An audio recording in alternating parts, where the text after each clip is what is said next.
আসসালামু আলাইকুম। ইসলামের সত্যবাদিতা, দানশীলতা আর কোমল চরিত্রের দারুণ কিছু গল্প রয়েছে, যেগুলো আমাদের জীবনের জন্য শিক্ষামূলক। আজ শুনবো এমনই একটি সত্য ঘটনা।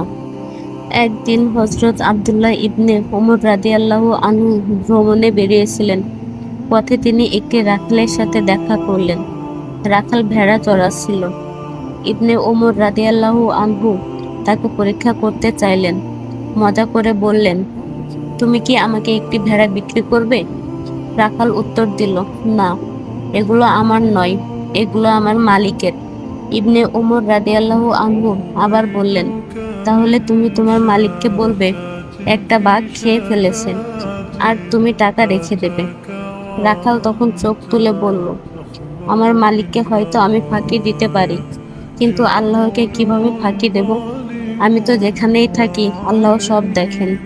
এই ছোট্ট রাখালের ইমানদার উত্তর শুনে আব্দুল্লাহ ইবনে ওমর রাদিয়াল্লাহু আনহু কেঁদে ফেললেন। তিনি রাখালকে কিনে নিয়ে আল্লাহর নামে মুক্ত করে দিলেন। এই গল্প থেকে আমরা এই শিক্ষা গ্রহণ করতে পারি যে সত্যিকার তাকওয়া মানে হলো একাকিত্ব, আল্লাহকে ভয় করা, মিথ্যার লোভে না পড়া।